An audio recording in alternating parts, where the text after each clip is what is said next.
Janela de transferências no futebol. É, assim, quase um esporte à parte, não é verdade? Totalmente. Uma loucura. É um período de especulação constante, ansiedade, reviravolta. E hoje a gente vai analisar um caso que, olha, em um único dia, encapsulou toda essa dinâmica. Uhum. A busca do Vasco da Gama por um novo atacante focada na figura do argentino Cláudio Spinelli. Antes de mais nada, vascaíno, deixa o like para fortalecer o gigante. Se inscreve no canal O Gigante Cruz Maltino para não perder nada do Vasco. E comenta aí de qual cidade você está assistindo, porque o Vasco não tem fronteiras. Aqui é Vasco. Aqui é o Gigante Cruz Maltino. Exato. A gente tem aqui uma série de notícias, todas do mesmo dia, 23 de janeiro de 2026, que contam uma história completa, com começo, meio e talvez um fim inesperado. Sim, é um caso de estudo perfeito. E a nossa análise aqui é usar esse caso para entender não só o rumor, mas a estratégia ofensiva do Vasco, sabe?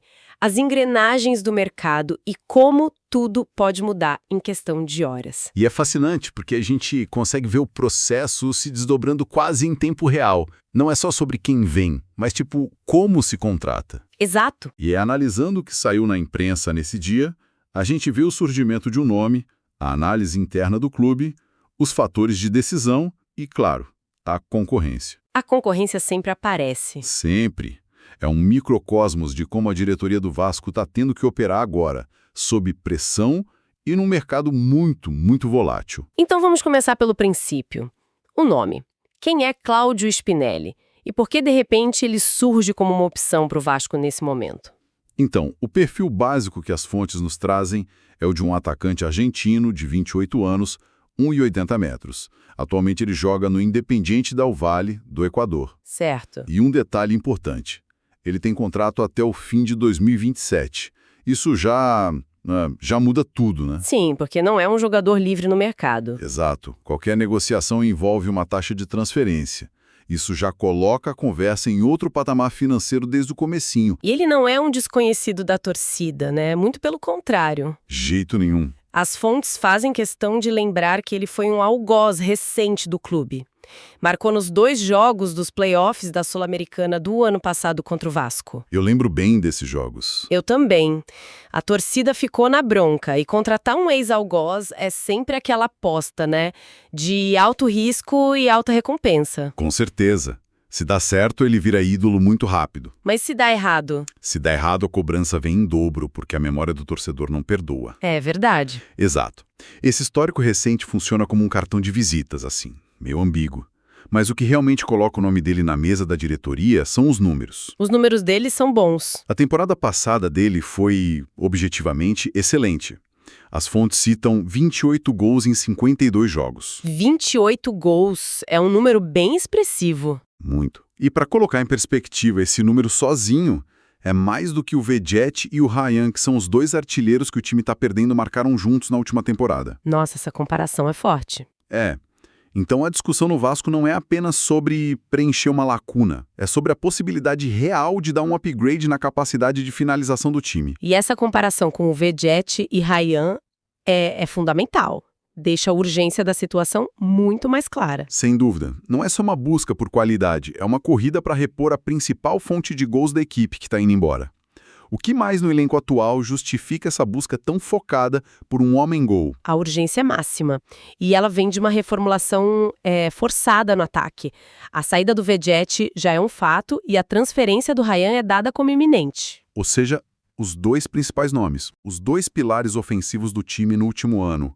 É como você falou antes, é um avião perder os 2 motores em pleno voo. Você precisa de uma solução, e rápido. E o clube já se movimentou, claro. Sim, já anunciou o Johan Rojas, e tem as chegadas do Marino Hinestrosa e do Brenner, mas a leitura interna, pelo que as fontes indicam, é que esses jogadores têm outros perfis. Não são centravantes clássicos, né? Rojas e Hinestrosa são mais jogadores de velocidade, de lado de campo. Exato. O Brenner talvez se aproxime um pouco mais, mas a busca pelo Spinelli sinaliza que o clube sente falta daquela referência na área. Precisamente. Falta o homem de área, Aquele jogador com presença física para brigar com os zagueiros, para ser o ponto final da jogada. Entendi. As peças que estão chegando são complementares, são importantes para construir um novo sistema. Mas a diretoria parece entender que, para o modelo do Fernando Diniz funcionar, ter essa referência que segura a bola, faz o pivô e, principalmente, finaliza, é crucial. Então a busca por Spinelli é para encontrar a peça final desse quebra-cabeça, o substituto direto da função que o Vegetti exercia. Exatamente. E um dos artigos traz uma informação que muda um pouco a dinâmica da história. O Spinelli foi oferecido ao Vasco. Sim, isso é chave. Isso é bem diferente do clube ir atrás dele. O que isso nos diz sobre a estratégia do Vasco no mercado? Talvez uma abordagem mais, passiva, de esperar as oportunidades? Eu não diria passiva, talvez, pragmática. Pragmática, boa palavra. Ser oferecido significa que a iniciativa partiu do staff do jogador, do empresário. Ele vê a necessidade clara do Vasco, olha os números excelentes do cliente dele e diz: olha, tenho a solução para o seu problema. Faz sentido. É uma prática extremamente comum.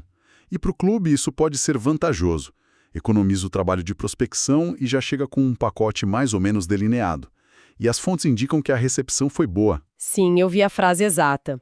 Diz que as condições apresentadas são vistas de forma positiva em São Januário. Isso. E essa frase é quase um código no jornalismo de transferências, né? Totalmente. Traduzindo, significa que o salário, as luvas, o valor da transferência não assustaram a diretoria. O negócio cabe no orçamento do Vasco. Exatamente. Significa que a negociação passou pelo primeiro filtro, o financeiro. Não é um sonho impossível, é uma possibilidade real dentro da realidade do clube. Uma realidade que a gente sabe que ainda exige muito cuidado com os gastos. Muita cautela. A partir desse momento, o nome deixa de ser só uma sondagem e passa a ser uma avaliação técnica séria. E é aí que a gente chega no próximo gargalo do processo. O famoso aval do treinador. Esse mesmo. As fontes são unânimes em apontar isso como passo decisivo. A negociação toda depende do sim do Fernando Diniz. Isso nos mostra a cadeia de comando no futebol do Vasco, né? O departamento de futebol recebe a oferta, analisa a viabilidade financeira, o encaixe no elenco. A diretoria dá o ok no orçamento. Isso. Mas quem bate o martelo sobre o perfil técnico, sobre se o jogador se encaixa no modelo de jogo, é o treinador. É a palavra final. É a palavra final. Se o Diniz olhar para o Spinelli e disser, é esse o cara, as conversas avançam para uma proposta oficial. Se ele disser, não se encaixa no que eu quero, o assunto morre ali. Não importa quão boas sejam as condições financeiras. É o filtro técnico que separa a especulação da negociação de verdade. Perfeito. Então vamos recapitular o cenário na tarde do dia 23. A gente tem um jogador de qualidade que já conhece o clube por tê-lo enfrentado. E castigado. E castigado, com números excelentes, foi oferecido em condições financeiras favoráveis, o Vasco precisa desesperadamente de alguém para essa posição e tudo depende de uma única aprovação do técnico. Pareceu um roteiro bem encaminhado. Parecia. Mas o mercado da bola não segue roteiros lógicos. No mesmo dia, poucas horas depois, tudo muda. E muda de forma drástica. É a reviravolta que ilustra a velocidade e até a brutalidade do mercado. O que aconteceu? Uma matéria da Net Vasco, publicada ali por volta das 8 da noite, traz informação que vira o jogo. Apesar de estar sendo analisado pelo Vasco, Cláudio Spinelli estaria se aproximando de outro clube. E não um clube qualquer. Qual? O Independente da Argentina. Um gigante do continente. Nossa, isso é um balde de água fria. Total. De uma possibilidade concreta para o Vasco, ele vira um reforço em potencial para outro grande clube. Exato. A matéria ainda usa o termo fase inicial para as negociações, mas o simples fato de existir uma conversa paralela já coloca toda a operação do Vasco em xeque. Claro.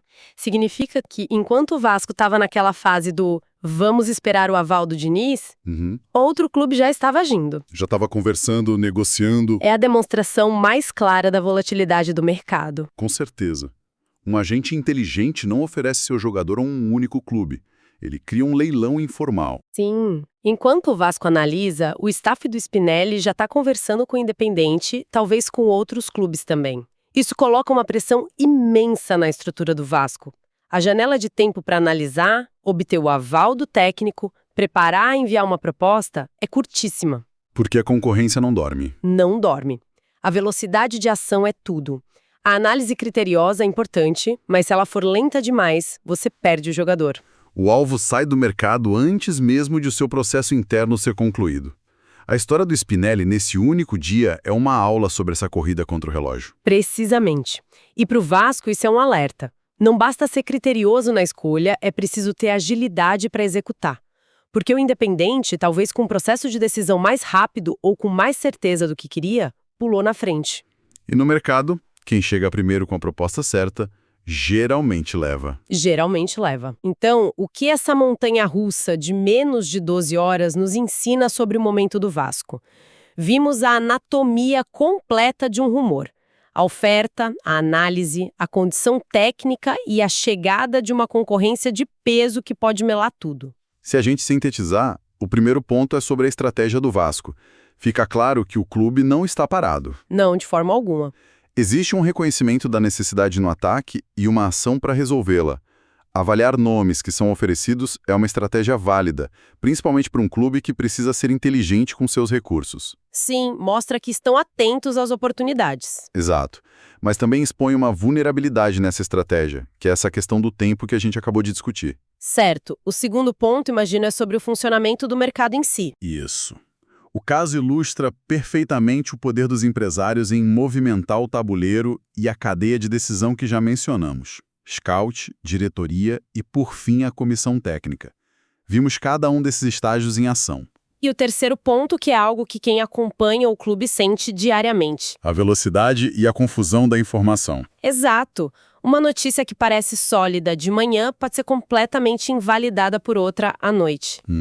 Para quem acompanha o Vasco, é um lembrete de que é preciso ler as notícias de mercado com o pé atrás, entendendo que muitas peças estão se movendo nos bastidores ao mesmo tempo. A verdade de agora pode não ser a de daqui a pouco. E não podemos esquecer o contexto que pressiona tudo isso, né? Ah, sim, o contexto esportivo. Uma das fontes nos lembra que essa novela se desenrola logo após uma derrota no Clássico para o Flamengo. A equipe perdeu por 1-0. E tem jogos importantes pela frente contra Boa Vista e Madureira. Exato.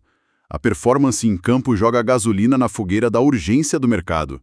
Uma derrota em um clássico sempre intensifica a cobrança por reforços. Por uma solução mágica que mude o patamar da equipe. Sem dúvida. Cada gol perdido, cada resultado negativo, é um lembrete para a diretoria de que o tempo está correndo e que a torcida está impaciente. A pressão por resultados imediatos torna a necessidade de contratar ainda mais palpável. Não é uma busca que acontece num ambiente calmo de planejamento. Não, acontece no meio do furacão do campeonato. Acompanhamos aqui o turbilhão de um único dia no mercado do Vasco, através desse rumor do Cláudio Spinelli. Uma história sobre potencial, processos internos e a concorrência feroz que define o futebol moderno. E essa história toda, com a possível perda de um alvo, nos leva a uma questão estratégica maior, não é? Sim, o clube parece focado em achar o novo Veddit. Mas será que esse é o único caminho? Essa é a reflexão final perfeita. As fontes se concentram no Spinelli com uma solução individual, o homem-gol para tapar o buraco. Mas a situação toda força o Vasco a uma encruzilhada estratégica. Qual seria? Com a saída dos seus principais artilheiros e uma situação financeira que ainda inspira cautela, qual é o melhor caminho?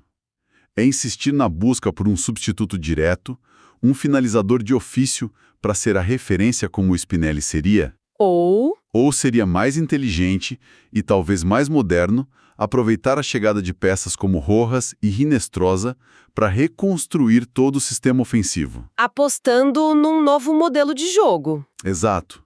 Talvez sem um 9 fixo, com mais mobilidade, com os gols mais distribuídos entre os jogadores de frente. É uma pergunta fundamental. E o desfecho da saga do Spinelli, sabe? Seja com ele vindo ou não, vai nos dar a primeira pista concreta sobre qual desses caminhos o Vasco será obrigado ou escolherá seguir para o resto da temporada. E essa decisão vai definir muito mais do que apenas uma contratação. Vai definir a identidade do time.